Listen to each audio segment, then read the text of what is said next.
అనకాపల్లి స్థానిక భీమిని గుమ్మం వీధిలో అనకాపల్లి జిల్లా కలెక్టర్ విజయకృష్ణన్ రేషన్ డిపోను పరిశీలించి ముఖ్యమంత్రి నారా చంద్రబాబు నాయుడు ఆదేశాల మేరకు రేషన్ డిపోలు ఏ విధంగా నడుస్తున్నాయి, లబ్ధిదారులకు ఏ విధంగా రేషన్ అందజేస్తున్నారో పరిశీలించారు. అలాగే 65 ఏళ్లు దాటిన వయోవృద్ధులకు జిల్లా కలెక్టర్ చేతుల మీదుగా రేషన్ సరుకులను పంపిణీ చేశారు. రేషన్ డీలర్లతో మాట్లాడుతూ రేషన్ తీసుకునే ప్రజలకు ఎటువంటి ఇబ్బంది కలగకుండా రేషన్ అందజేయాలని తెలిపారు. ప్రజల నుంచి మాకు రేషన్ డిపోల మీద ఫిర్యాదులు వస్తే కఠిన చర్యలు తప్పవని హెచ్చరించారు. అలాగే రేషన్ మిషన్లు, సర్వర్లపై టెక్నికల్ డిపార్ట్మెంట్ కూడా తెలియజేశామని, వారు దానిపై కూడా టెక్నికల్గా ఎటువంటి ఇబ్బందులు కలగకుండా సర్వర్లు సెట్ చేస్తామని తెలిపారు. జిల్లాలో రేషన్ కార్డు సంబంధించిన రేషన్ డిస్ట్రిబ్యూషన్ మీద ఒక చిన్న ఇన్స్పెక్షన్ చేయడం, షాప్స్ ఎలా చేస్తున్నాయి అనేది మనం చూసుకోవడం, దానితో పాటు బెడ్ రిడన్ కేసెస్కి, డిసేబుల్డ్ కేసెస్కి మనం హోమ్ డెలివరీ రేషన్ ఇవ్వాలి అన్నది ముఖ్యమంత్రి గారు ఇన్స్ట్రక్షన్స్. అది మనం సరిగా చేస్తున్నామా లేదా అన్న దాని మీద కూడా ఒక చిన్న ఇన్స్పెక్షన్స్, కొంతమంది లబ్ధిదారులతో కూడా మాట్లాడడం అనేది జరిగింది. ఇది ఫస్ట్ టైం మనం రేషన్ షాప్ ద్వారానే రేషన్ డిస్ట్రిబ్యూషన్ అనేది మొదలు పెట్టాము MDU తర్వాత. కాబట్టి ఈ ట్రాన్సిషన్ టైంలో చిన్న చిన్న ఇన్కన్వీనియన్స్ కూడా రాకుండా ప్రతి ఒక్కరికి వాళ్ళకి చేరాల్సిన క్వాంటిటీ, క్వాలిటీతో పాటు ఇలాంటి బెడ్ రిటర్న్ కేసెస్ అంటే మేము హోమ్ డెలివరీ చేయాల్సిన కేసెస్ కూడా మనం సరిగా చేస్తున్నామా లేదా అన్న దాని మీద ప్రత్యేకంగా విజిట్ చేయడం జరిగింది. ఈ మన జిల్లాలో మొత్తం 1069 షాప్స్ ఉన్నాయి. 5,30,000 కార్డ్స్లో ఉన్నాయి. ఈరోజు 3rd తారీఖు లోపలనే మనకి 32% రేషన్ అనేది డిస్ట్రిబ్యూషన్ అయింది. మన జిల్లాలో 66,000 హోమ్ డెలివరీ చేయాల్సిన నంబర్స్ ఉన్నాయి. దాంట్లో మన డీలర్స్ చాలా మంచి రెస్పాన్సిబిలిటీతో ఇప్పుడు దాకా బెడ్ రిడన్ కేసెస్కి కూడా 32% మన వాళ్ళు ఇంటికి వెళ్ళి ఇవ్వడం జరిగింది. నాకు జనరల్గా ప్రజల్ని కోరుకున్నది ఏంటంటే, మీ కేస్ అంటే మీకు ఇంటికి వచ్చి డెలివరీ చేయాల్సిన డేటా మొత్తం మన రేషన్ షాప్ డీలర్స్ దగ్గర ఉన్నాయి. వాళ్ళు మీ ఇంటికే వచ్చి ఇస్తారు. మీరు కంగారు పడి షాప్స్కి రావద్దు. వివేక హత్యకి గొడ్డలిపోటు పొడిచి ఇప్పుడేమో వెన్నుపోటు దినం నిర్వహించడం విడ్డూరంగా ఉందని గండి బాబ్జీ విమర్శించారు. సొంత చెల్లికి తల్లికి వెన్నుపోటు పొడిచింది జగనే అని ఆరోపించారు. వైసీపీ హయాంలో ఏపీ సర్వనాశనమైందని చెప్పారు. అందరికీ తెలిసిన విషయమే, ప్రభుత్వం మన అందరి సహకారంతో, మీ సహకారంతో, ప్రజల సహకారంతో ఈ ప్రభుత్వం వచ్చి ఏడాది పూర్తయింది. ఈ సందర్భంగా మరి ప్రతిపక్ష నాయకుడు, హోదా లేని ప్రతిపక్ష నాయకుడు ఈవేళ మా ముఖ్యమంత్రి గారిని, మా ప్రభుత్వాన్ని విమర్శించడం చాలా విడ్డూరంగా ఉంది.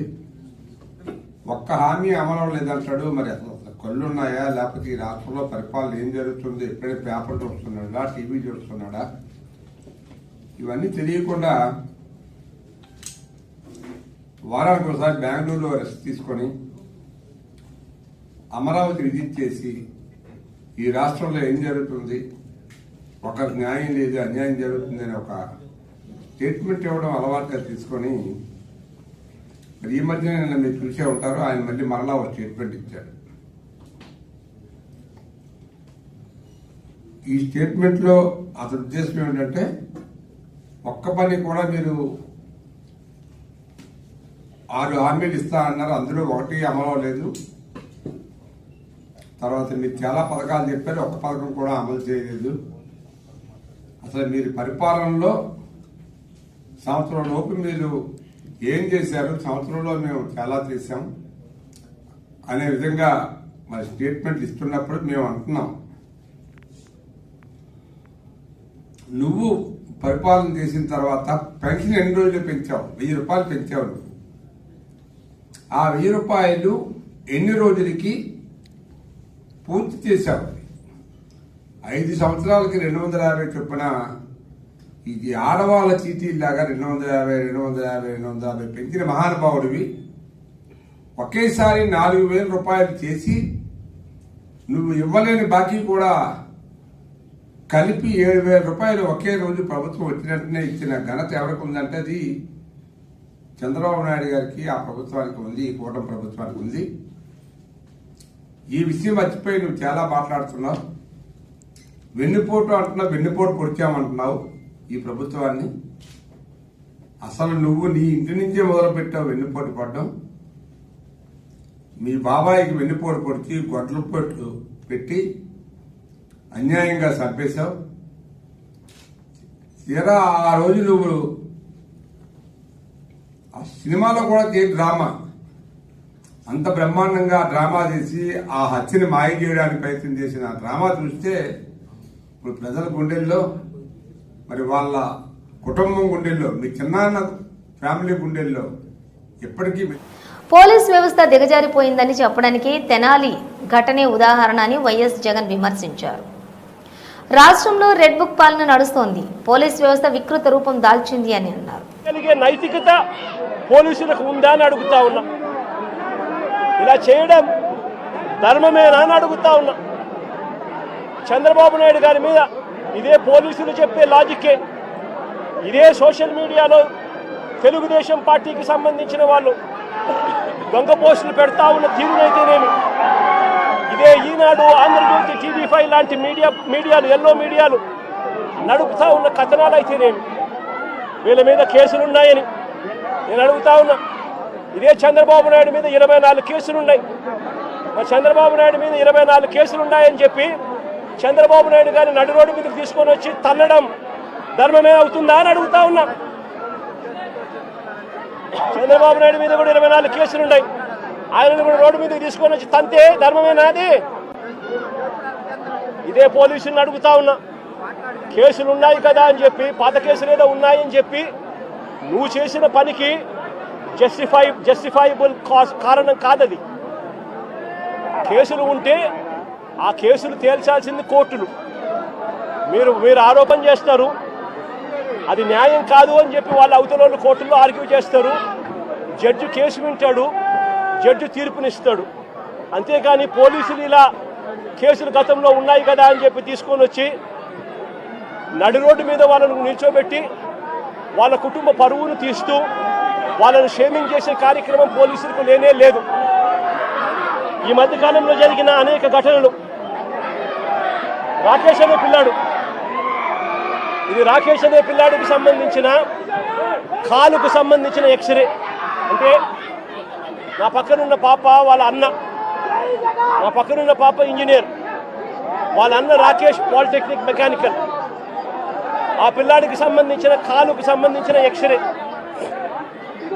ఇలా కాలు ఇరిగిపోయింది, లోపల రాడ్ ఉంది, రాడ్ పెట్టి ఆ రాడ్కు కాలును ముడేసి డాక్టర్లు ఈ మాదిరిగా ఉన్న పరిస్థితిని చూస్తే పోలీసులు ఆ కాలు మీద కాలు పెట్టి నడి రోడ్డు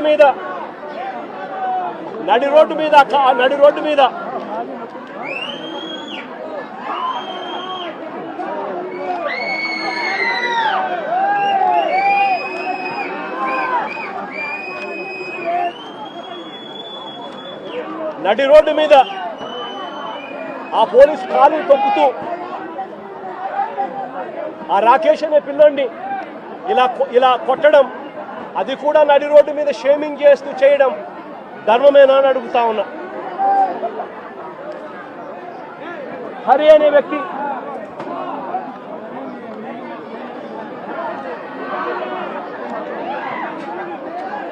హరికృష్ణ అనే వ్యక్తి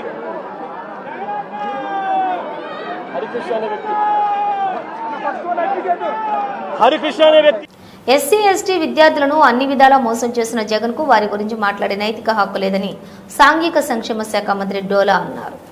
అసెంబ్లీలో ఎస్సీ ఎమ్మెల్యే అయిన తనపై ఆనాడు వైసీపీ ఎమ్మెల్యేలు దాడి చేస్తుంటే వెకిల్ నవ్వుకుంటూ జగన్ కూర్చున్నారని, ఇప్పటికైనా తీరు మారకుంటే ఆ 11 కూడా రావని గుర్తుపెట్టుకోవాలని అన్నారు. మాజీ ముఖ్యమంత్రి ఆయన పార్టీ అరాచకాలకి అండగా ఉంటా ఉంది. వాళ్ళ టైంలో పోలీసులన్నిటి కూడా అక్రమాలకి అరాచకాలకి వాడి తెలుగుదేశం మీద తప్పుడు కేసులు పెట్టేదానికి వాడుకున్నారు. మా ప్రభుత్వం వచ్చిన తర్వాత పోలీసులు శాంతి భద్రతలు కాపాడుతూ మహిళల ఆత్మస్థైర్యాన్ని ఆత్మగౌరవాన్ని కాపాడుకుంటూ ప్రజలకి అండగా ఉంటుంటే ఈ రోజున మాజీ ముఖ్యమంత్రి తెనాలి వెళ్తున్నాడు.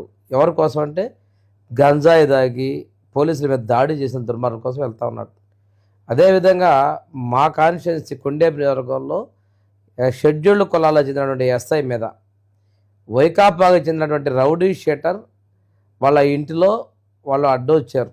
వాళ్ళ అక్క భార్య అడ్డొచ్చిన వాళ్ళని పక్కకి నెట్టి పక్కకి తప్పించి ముందుకెళ్తే దాని మీద పోలీసులు దాడి చేశారు, సభ్య సమాజం మీద దాడి చేశారని చెప్పి మాట్లాడు సిగ్గుచ్చాడు. మా కొండలరావు అనేటువంటి వ్యక్తి ఒక రౌడీ షీటర్. సీసీ కెమెరాల్లో ఆ మధ్య జరిగిన దొంగతనాలకు సంబంధించినటువంటి దొంగల్ని పట్టుకునేందుకు ఆ సీసీ కెమెరా ఫుటేజ్ చూడడానికి ఎస్ఐ వాళ్ళకి ఆ హక్కు ఉంది. పోలీసులకి చూడటానికి మీకు అడిగితే మీకు ఇవ్వము, ధ్వంసం చేస్తామని పోలీసులతో షెడ్యూల్ కొలాజిన ఎస్ఐతో అసభ్యంగా మాట్లాడిన వ్యక్తిని ఆ ఇంట్లో పోయి సీసీ కెమెరా తీసుకోవడానికి పోలీసులు వెళ్తే అడ్డొచ్చినటువంటి మహిళని పక్కకి తప్పించినందుకు మహిళల మీద దాడి, సభ్య సమాజం మీద దాడి, పౌరులకు రక్షణ లేదు, ఇలాంటి కుయుక్తులతో మాట్లాడుతున్నారు. ఈరోజు రాష్ట్ర ప్రజలు సంవత్సరం అయిందా ఒక అరాచక పాలన పూర్తి అయింది, అక్కడ సమాధి కట్టేసాము అని చెప్పేసి ఉంటే మీరేదో వెన్నుపోటు దినోత్సవం అంటున్నారు. నీకు ఓట్లేసిన ప్రజలు నిన్ను గెలిపించిన అక్కస్తో నీ పార్టీకి సంవత్సరం జరుపుకుంటున్నావు. ఇటువంటిప్పుడు ఒకటే చెప్తున్నా, పోలీసులు మా ప్రభుత్వంలో శాంతి భద్రతలు కాపాడుతూ ఉన్నారు. వాళ్ళ విషయంలో వాళ్ళ విధులకు ఆటంకపరిచినటువంటి వాళ్ళ విషయంలో కూడా నువ్వు చూడు, అక్కడ ఉన్న ఎస్ఐ షెడ్యూల్ కులానికి చెందిన ఎస్ఐ అండి, అతన్ని కూడా పరామర్శించిన పోయి నీకు ఓదార్పులు పరామర్శలు ఇదే కదా నీ డ్యూటీ. అందువల్ల పోలీసుల ఆత్మవిశ్వాసం దెబ్బతీయద్దు.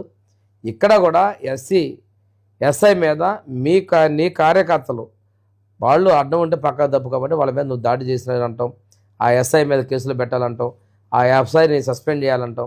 ఇవి మంచి పద్ధతి కాదు. పనిచేసే పోలీసులకి ధైర్యంగా అండగా ఉండండి. ముఖ్యంగా అతను తన విధి నిర్వహణలో ఉన్న విషయాన్ని కూడా గమనించు. ఎవరి కోసం పోయాడు అక్కడికి? దొంగతనాలు జరిగితే దొంగల్ని గుర్తించడం కోసం వస్తే పోలీసులు సహకరించకపోక వాళ్ళ మీదనే ఎదురు దాడి చేయడం చాలా హేయమైన చర్య అని చెప్పి నేను తీవ్రంగా ఖండిస్తున్నాను.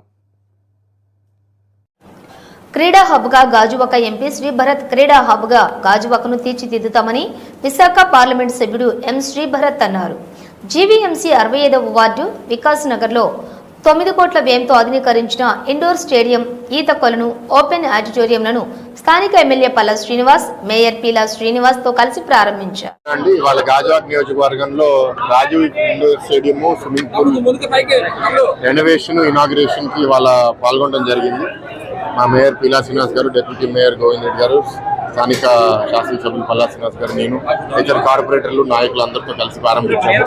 చాలా అద్భుతమైన ఒక ప్రాంగణం ఇది. ఇండోర్ స్టేడియంతో పాటు ఈ amphi theatre, swimming pool and భవిష్యత్తులో ఇంకా డెవలప్మెంట్ చేయడానికి కొంత ఓపెన్ ఏరియా కూడా అవైలబుల్గా ఉంది. ప్రధానంగా ఏంటంటే ఇవాళ సమాజంలో క్రీడల అవసరం కాంపిటేటివ్గా జస్ట్ కాంపిటీషన్స్కి వెళ్ళడానికి గురించే కాదు, అందరూ అన్ని వయసులకు చెందిన వాళ్ళు వాళ్ళ ఆరోగ్యం కోసం మానసికంగా, శారీరకంగా రోజు ఎంతో కొంత హాఫ్ అన్ అవర్ వాకింగ్ అవనివ్వండి, స్విమ్మింగ్ అవనివ్వండి, ఎంతో కొంత చేయాలనేది అందరు డాక్టర్లు చెప్తున్నారు. మీడియా మిత్రుల ద్వారా కోరేది ఏంటంటే ఇట్లాంటి ఆసెట్లని డెవలప్ చేయడానికి వాళ్ళ ప్రభుత్వంలో మేమందరం కష్టపడి పనిచేస్తాము. స్థానికంగా ఉన్న ప్రజలు ఆ ఆస్తుల్ని చాలా జాగ్రత్తగా మెయింటైన్ చేస్తూ సద్వినియోగం చేసుకోవాలనేది మా కోరిక. ఇంకా యూసేజ్ బాగుంటే మాకు ఉత్సాహం వచ్చి మేము ఇంకా డెవలప్మెంట్ ఎక్కువ చేయాలనేది మాకు అనిపిస్తుంది. గాజువాక నియోజకవర్గంలోనే ఇందాక పల్లా గారు చెప్పారు, ఇంచుమించు ఇంకో 10 లొకేషన్స్లో స్టేడియంస్ వేరే వేరే స్పోర్ట్స్ కోసం, అంటే ఫుట్బాల్, క్రికెట్ అన్నిటికీ ఎస్టాబ్లిష్ చేయాలనే ఒక సంకల్పంతో పనిచేస్తున్నారు. ఈ టర్మ్లో మెజారిటీ అన్ని డెవలప్ అయిపోతాయనేది నా కోరిక. ఈరోజు గాజువాకలో మనం ఏదైతే 65వ వార్డులో ఉన్నటువంటి మున్సిపల్ స్టేడియంని మళ్ళీ మనం దీన్ని పునర్నిర్మాణం చేసుకుని అలాగే కొత్తగా స్విమ్మింగ్ పూల్ని నిర్మాణం చేయడం జరిగిందండి. సుమారు ఇది 9 కోట్లతో అభివృద్ధి కార్యక్రమం చేశాం. దీనికి స్థానిక కార్పొరేట్ సోదరులు మూర్తి గారి యొక్క కృషి చాలా ఉంది. అలాగే ఇదంతా కూడా జీవీఎంసీ ఫండ్స్ తోనే చేసాం, కొంత సెంట్రల్ గవర్నమెంట్ గ్రాంట్తో కూడా చేయడం జరిగిందని చెప్పి తెలియజేస్తాం. భవిష్యత్తులో గాజువాకలో ఇంకొక 10 స్టేడియంలు చేయాలని ఒక సంకల్పం పెట్టుకున్నాం. ఇప్పటికే మేము 6 గ్రౌండ్స్ ఐడెంటిఫై చేసాం. అందులో రాబోయే ఈ మిగతా 4 సంవత్సరాల్లో అవన్నీ కూడా పూర్తి చేస్తామని చెప్పి మీకు తెలియజేస్తాం. వీటితో పాటు నేను మీ ద్వారా ప్రజలందరినీ కోరేది, తల్లిదండ్రులు, స్కూల్స్, అలాగే సమాజంలో ఉన్నటువంటి పెద్దలు కూడా పిల్లల్ని క్రీడల వైపు నడిపించే విధంగా ప్రోత్సహించాలి. ప్రతి ఒక్కరు కూడా ఇది ఆలోచించాలి. ఇది ఇప్పుడు మనం ఏదైతే యోగాంధ్ర అనుకుంటున్నామో, యోగా ద్వారా ఆరోగ్యాన్ని మనం సాధించుకోవచ్చు అని అనుకుంటున్నామో, రేపు క్రీడల ద్వారా కూడా ఆరోగ్యాన్ని సాధించుకోవచ్చు. కనుక క్రీడల్ని ప్రతి ఒక్కరు కూడా ప్రోత్సహించే విధంగా నడుచుకోవాలని చెప్పి తెలియజేస్తున్నాం. ప్రభుత్వ పరంగా మేము అన్ని సహాయ సహకారాలు అందిస్తాం. ఈరోజు ముఖ్యమంత్రి గారు ఒలింపిక్స్లోకి వెళ్తే కొంత డబ్బులు అనౌన్స్ చేయడం జరిగింది. సుమారు 7 కోట్లు గోల్డ్ మెడల్ సాధిస్తే 7 కోట్ల రూపాయలు.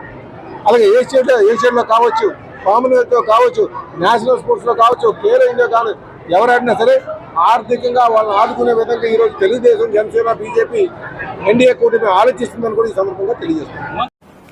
వడ్లపూడి తిరుమల నగర్ ప్రజల సౌకర్యార్థం నూతన బస్సు సర్వీసును ప్రారంభించిన ఎమ్మెల్యే పల్లవ్ శ్రీనివాస్. వడ్లపూడి తిరుమల నగర్ ప్రజల సౌకర్యార్థం నూతన బస్సు సర్వీసును ప్రారంభించిన ఎమ్మెల్యే పల్లా శ్రీనివాస్. గాజువాక నియోజకవర్గంలో రాజీవ్ నగర్ నుండి via Vadlapudi Tirumala Nagar RTC complex వరకు నూతన బస్సు సర్వీసును 87వ వార్డు కార్పొరేటర్ బోండా జగన్నాథ్ ఆధ్వర్యంలో గాజువాక శాసనసభ్యులు పల్లా శ్రీనివాస్ ఎంతో అట్టహాసంగా ప్రారంభించారు. పారిశ్రామికంగా ఎంతో అభివృద్ది చెందుతున్న వడ్లపూడి ప్రజల సౌకర్యార్థం వార్డు కార్పొరేటర్ బోండా జగన్ చొరవతో రాజీవ్ నగర్ నుండి ఆర్టీసీ బస్టాండ్ వరకు ఉన్న సర్వీసును వయా తిరుమల నగర్ మీదుగా వచ్చేటట్టు కృషి చేసినందుకు వార్డు ప్రజలు ఆనందం వ్యక్తం చేశారు. ఈ కార్యక్రమంలో వార్డు అధ్యక్షులు విజయరామరాజు, రాజన్ రాజు, జాన్ రమేష్, కళ్యాణ్ చక్రవర్తి మరియు పెద్ద ఎత్తున ప్రజలు తదితరులు పాల్గొన్నారు.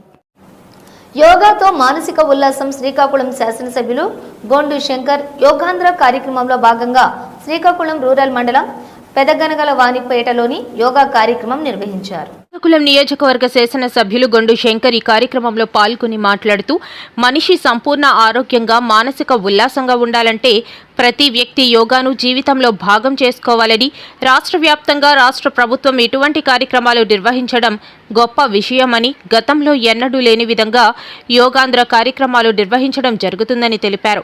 యోగాంధ్ర కార్యక్రమంలో ప్రజలు స్వచ్ఛందంగా పాల్గొంటున్నారని, ఈ కార్యక్రమం అలవాటుగా మారిందని, ఇటువంటి మంచి కార్యక్రమానికి ప్రజలు ఆదరిస్తున్నారని తెలిపారు. యోగాంధ్రను ఒక వేడుకగా నిర్వహించడంలో జిల్లా కలెక్టర్ స్వప్నిల్ దినకర్ చూపించిన చొరవతో సాధ్యమైందని, యోగా సాధకులు, యోగా గురువుల సహకారంతో యోగాంధ్ర విజయవంతమైందని తెలిపారు. ఈ కార్యక్రమం అమలుకు సూచించిన గౌరవ ప్రధానమంత్రి శ్రీ నరేంద్ర మోదీ గారికి మరియు గౌరవ ముఖ్యమంత్రి శ్రీ నారా చంద్రబాబు నాయుడు గారికి శాసనసభ్యులు శ్రీ కొండు శంకర్ గారు కృతజ్ఞతలు తెలియజేశారు. ఈ కార్యక్రమంలో జిల్లా కలెక్టర్, ఆర్డీఓ, జిల్లా అటవీ శాఖ అధికారి, deputy collector, DRDA, ZP CEO, వైద్య ఆరోగ్య, Zilla Parishad, sports, DRDA, MEPMA, DWAMA, municipal corporation, విద్యాశాఖ, జిల్లా పంచాయతీ, రెవెన్యూ, ఇతర శాఖ అధికారులు, కార్యకర్తలు, ప్రజలు పాల్గొన్నారు. ఇంటర్నేషనల్ యోగా డే జూన్ 21 రోజున పెద్ద ఎత్తున వరల్డ్ వైడ్గా ఒక ప్రోగ్రాం పెట్టడం జరుగుతుంది. International yoga day. దీంట్లో ముఖ్యమైన ఆనరబుల్ ప్రైమ్ మినిస్టర్ 5 లక్షల మందితో యోగా చేయబోతారు. దీంట్లో మన శ్రీకాకుళం జిల్లాలో ఒక నెల నుంచి ముందుగా నుంచినే 21 మే నుంచి యోగా చేయడం మనం స్టార్ట్ చేసాం. దీంట్లో మరి ముఖ్యంగా మన అర్సవల్లి టెంపుల్ నుంచి, అర్సవల్లి గుడి నుంచి అక్కడ కర్టెన్ రైజర్గా మొదలు పెట్టడం. ఇది కాకుండా డచ్ బంగ్లా దగ్గర ఒక 1000 మంది పైన యోగా చేయడం. తర్వాత ఇక్కడ మన మత్స్యకార ఫ్యామిలీస్ కోసం, అంటే ఫిషర్మ్యాన్ కోసం మన పీజీపేట బీచ్ దగ్గర ఆనరబుల్ లోకల్ ఎమ్మెల్యే గారు శ్రీ గోండుశంకర్ గారు ఆధ్వర్యంలో ఇక్కడ ఒక 5,000 ప్లస్ మందితో ఒక యోగా పెట్టడం జరిగింది. చాలా చాలా సంతోషం. ఎందుకనే ఒక తీర ప్రాంతంలో ఒక బీచ్ పక్కన వేవ్స్తో పాటు ఇక్కడ యోగా చేయడం చాలా చాలా మంచిది. ఇది కాకుండా ఒక ఈ బీచ్ టూరిజం కూడా ఇంకొకటి ప్రోత్సాహం ఇవ్వడానికి ఒక మంచి ఆపర్చునిటీ. దీని తర్వాత ప్రతిరోజు మనం ఎక్కడొక చోట్ల మరి ముఖ్యంగా 80 feet ఉన్న రోడ్ బ్లాక్ చేసుకుని ప్రతిరోజు మనం యోగా అక్కడ పెడతాము. డిపార్ట్మెంట్ వాళ్ళకి అక్కడ చేస్తున్నారు, పబ్లిక్ కూడా అక్కడ వచ్చేస్తున్నారు. దయచేసి మీడియా మిత్ర ద్వారా అందరికీ నేను రిక్వెస్ట్ చేస్తాను, మీరు ప్రతిరోజు మీ ఇంటి దగ్గర ఎక్కడైనా మన సచివాలయంలో ఉండొచ్చు, లేకపోతే స్కూల్లో ఉండొచ్చు, పార్కులో ఉండొచ్చు, యోగా దయచేసి చేయండి. ఒక అరగంట 40 నిమిషాలు మాత్రమే. అక్కడ మనం మాస్టర్ ట్రైనర్స్ కూడా ప్రతి చోట్ల పెట్టాం. మాస్టర్ ట్రైనర్స్ ద్వారా ట్రైనర్స్ కూడా మనం ప్రతి చోట్ల మనం చేయబోతున్నాం. కాంపిటీషన్స్ కూడా యోగా మీద మనం స్టార్ట్ చేసాము. దయచేసి ప్రతి ఒక్కరూ యోగా ఇది మీ యొక్క లైఫ్ స్టైల్లో భాగంగా మీరు చేంజ్ చేయడానికి ఇది నేను యోగా డే సందర్భంగా ఈ యోగా ప్రోగ్రామ్ సందర్భంగా అందరికీ రిక్వెస్ట్ చేస్తాను. Thank you. మన సనాతన ధర్మం, మన సాంప్రదాయం, హిందూ సాంప్రదాయం అయినటువంటి ఈ యోగాని అంతర్జాతీయ దినోత్సవంగా చేయడం కోసం మన గౌరవ ప్రధానమంత్రి నరేంద్ర మోడీ గారు ఎంతో కృషి చేశారు. అది ఇప్పుడు June 21 అనేది అంతర్జాతీయ దినోత్సవంగా జరుపుకుంటున్నాం. యోగా అనేది ఇది మన సాంప్రదాయాలు, ఇది ఎన్నో వేల సంవత్సరాల కిందటి నుండి వస్తున్నటువంటి ఈ యోగా అనేది ప్రతి ఒక్కరూ చేస్తే ప్రశాంతమైనటువంటి మనస్సు అలాగే ఆరోగ్యకరమైనటువంటి శరీరం ఏర్పడుతుంది. సో దీనివల్ల మంచి సమాజాన్ని ఏర్పాటు అవడానికి కృషి అవుతుంది. కనుక రేపు రాబోయే 21 జూన్లో గౌరవ ప్రధానమంత్రి వర్యులు అలాగే గౌరవ ముఖ్యమంత్రి వర్యులు వైజాగ్లో వచ్చి 5 లక్షల మందితో చేయడం జరుగుతుంది. దాంట్లో భాగంగా రాష్ట్ర వ్యాప్తంగా ఈ యోగా ఆంధ్ర ఉత్సవాలు జరుగుతున్నాయి. దాంట్లో భాగంగా ఈరోజు గౌరవ కలెక్టర్ గారు స్వప్నిల్ దినకర్ గారి ఆధ్వర్యంలో మత్స్యకారులకు కూడా ఈ యోగాను అందించాలి, అన్ని వర్గాల వారికి అందించాలి. ఈ యోగా యొక్క ప్రాముఖ్యత, దీనివల్ల కలిగే లాభాలు, మనకి ప్రతి ఒక్క మనిషికి మనస్సుకి కలిగే లాభాలు తెలియాలనే ఉద్దేశంతో ఈరోజు ఈ తీర ప్రాంత గ్రామాలైనటువంటి మత్స్యకార గ్రామాల్లో ఈరోజు పెద్ద ఎత్తున 5,000 మందితో ఇక్కడ చేపట్టడం జరిగింది. ఈ సందర్భంగా గౌరవ ప్రధానమంత్రి వర్యులకి అలాగే ముఖ్యమంత్రి వర్యులు శ్రీ నారా చంద్రబాబు నాయుడు గారికి హృదయపూర్వక ధన్యవాదాలు తెలియజేసుకుంటూ ఈ కార్యక్రమాన్ని ఈ నియోజకవర్గంలో ఇక్కడ శ్రీకాకుళం రూరల్ మండలం పెద్దగన్నగల్లవారిపేటలో పెట్టించినందుకు కలెక్టర్ గారికి అలాగే జిల్లా యంత్రాంగాన్ని అందరికి కూడా నేను హృదయపూర్వక నమస్కారాలు ధన్యవాదాలు తెలియజేసుకుంటూ మీడియా మిత్రులకు కూడా అందరికీ మా యొక్క హృదయపూర్వక నమస్కారాలు ధన్యవాదాలు తెలియజేసుకుంటూ సెలవు.